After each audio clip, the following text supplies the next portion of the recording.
natural beauties, welcome or welcome back to my channel. If you're new here, my name is Clarissa and I got a question about how to make aloe vera hair gel. So if you want to know how to make aloe vera hair gel, just keep watching and let's get into it. Okay guys, first you want to start out with 1 cup of hot water, and to this hot water you want to add 1 teaspoon of gelatin. Now if you find that when you make this it's too thin, you can play with the amount of gelatin to make it thicker for you, but I probably wouldn't go over a tablespoon for 1 cup. So you just want to pour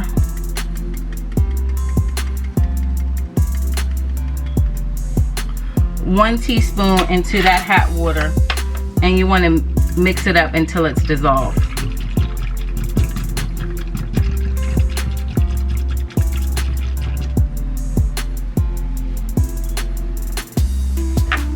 Once this is thoroughly dissolved, you want to put this in a refrigerator for about 4 or 5 hours or until it's turned into a gel.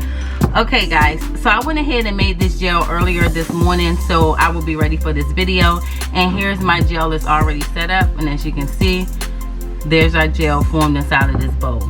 What I'm going to do now is take the gel from this bowl and put it into a bigger bowl, because I want to mix some other things in here.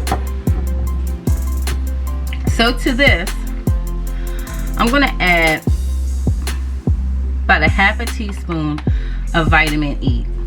And this is the vitamin E oil that I'm using. And now I'm going to add some raw organic honey.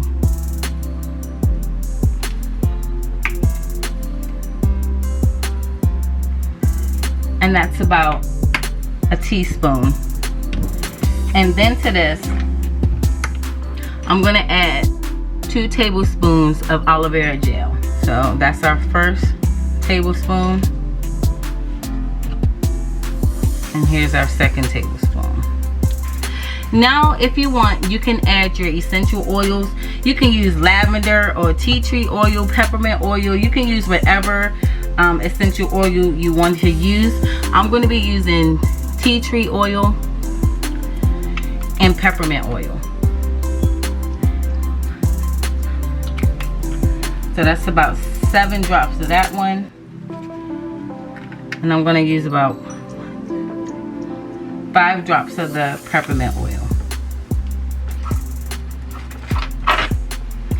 Now what you want to do is mix all of this together.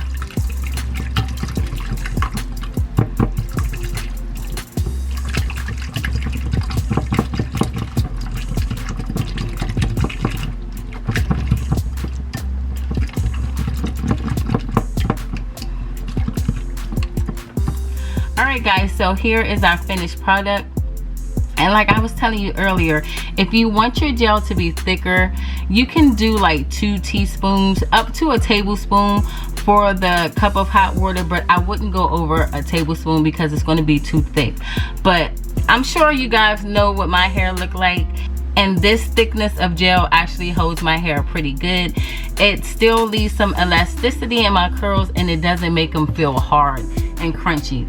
But after you finish making your gel, you want to put this in an airtight container, and you don't really have to refrigerate it if you don't want to. It'll stay just like this, or if you want to refrigerate it you can, but the most important thing is you have to put this in an airtight container.